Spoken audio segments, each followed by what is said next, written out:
to read poetry, a poetic guideline. Step 1. Read it aloud. Poetry is meant to sound nice. Mere imagination of it will not suffice when poetry plays with rhythm and rhyme. You can only appreciate meter and time when you actually speak it out loud, at once dissipating the cloud of uncertainty around the words by speaking each sound with clarity.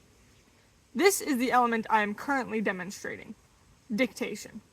I think it's pretty self-evident. No need for further explanation. Step 2. Feel it out. Who freaking cares what a poem is about? Stop being so scared of not getting it that you miss the whole point with your doubt.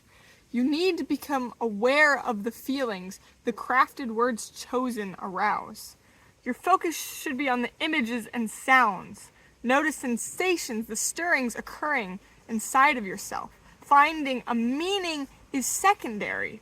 In fact, in most cases, it doesn't help. You need to ask, what does the poem provoke inside of you? Joy? Sorrow? Peace? Heartbreak? Rage? A poem pokes the prose that you're used to, so your emotions can come center stage in the theater of your mind. What will you find in your closet? What hides under your bed? What misunderstood feeling needs to be visualized to come out of your head? Be willing to find monsters lurking in the dark shadows of your mind. Then learn, as the poet did, to discern them as you dig down deep. You'll be surprised by what you see, think, and feel in your body as you truly read. Have the courage to reveal what is scary inside, and you'll set your emotions free. If a poem does not evoke an experience, then it's likely a stream of consciousness thought with rhymes fit into odd places.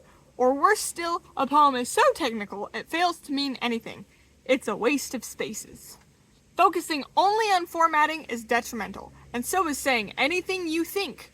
A true poet knows how to write words using this litmus test. You don't tell a poem story, rather you show it. This poem particularly isn't quite poetry. It's a little too prosy for me, even with the rhymes. But that makes sense because I'm writing this to be less of an art piece and more as a guide. Prose is defined as normal speech. Think normal paragraph style text. This is prose. Ideas are chunked out based upon subject, time, and space. This is a paragraph talking about the definition of prose, and so should stay relevant to the subject of prose. If I change the topic, place, character, speaker, or time, I would need to begin a new paragraph. Unlike prose, poetry is anything looking funky, and usually plays with formatting, as displayed here. So remember, when it comes to poetry, don't focus so hard on the meaning when you read your poems out loud. Allow yourself to feel everything. Breathe it in, breathe it out. Step 3. Find context for what you read, only when you deem necessary. A poem is merely a painting, and just like paintings, they have various techniques and styles. Context informs how you see everything, so as a suggestion, it might be worthwhile to slow down and study the brushstrokes used to evoke the imagery in the frame, so you can see everything the poet is painting. Or don't. You choose how you play with words. Remember, reading requires an imagination on your part. You create your own experience. You are the final director of the art. As an example, I wrote this poem in one sitting and then sent it to my friend. Our responses to it were very different, as you will soon see in a moment. The poem reads, "My truck stopped, stalled, and fell over when my mother finally called. I felt like the truck, stuck and lost and sad. Well, my friend said, why would a truck fall over? That's silly. Not a fan." Both interpretations are valid, and both are true because we are feeling, remember? I can like the poem because I wrote it, and my friend, not the poet, can find the images dismembered, and wish that I had sent her something better than this half-developed poem of mine. Perhaps I should take her advice and rewrite the line to "fell back," so it aligns more with the image in her mind. At the end of the day, it matters not. It's just wordplay, and I forgot to develop it any further, and I think that's okay. I'll just paint another poem another day. Because step 4, realize art is meant to serve you. If you try to love every poem, you'll get bent out of shape. Collect the poems that speak to you. Just go out and try to taste different poetic meals. You have in your hands such a grand, expanded menu that you can eat whatever you want. Nothing and nobody is stopping you. Pop in couplets like candies. Savor a heavy allegorical stew. Spit out a salad of political spoken word. Drink a haiku. As you eat them, soak in the flavors. What textures unsettle you? What numbs your tongue? Come back to the buffet often. There is so much food for you to eat. Your poetry journey has only just begun. It is worth taking favored poems and reflecting upon them every now and then. As the years pass, their meanings will grow, just as you have. Like an old friend, there will be pieces of him that you recognize, but his face will be different, and he will have changed.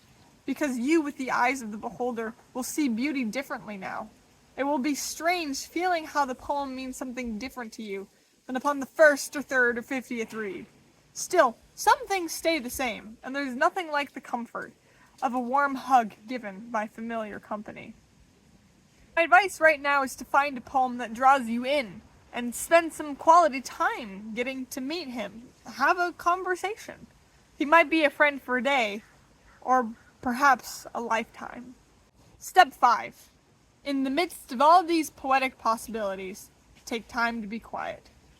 By quiet, I mean still. And by still, I mean meditate. And by meditate, I mean pray. You can enjoy poetry on the surface level, but if you want to go deeper, there is a way to find yourself within the words and the wisdom and the rhymes. And it's by taking time to be still, to feel. I don't know, it's hard to describe, but taking time to be still with anything opens up space for the truth to arise. Just be still, reading poems. Really listen. Perhaps you'll find yourself growing within them. Maybe you're the poet, maybe you're their flowers, like poppies in Flanders fields or strawberries in another. For me, when I relate poetry to myself and what I'm experiencing, slowly, they become personal. So, to summarize together, step 1 is to speak things out. Step 2 is to take time to really feel. Step 3, keep your eyes peeled for context. Step 4, realize art serves you. Step 5, be still. The culmination of all of these steps is this result, or step 6. Poetry will be personal. Go out and read poetry. Go out and learn to read with your soul.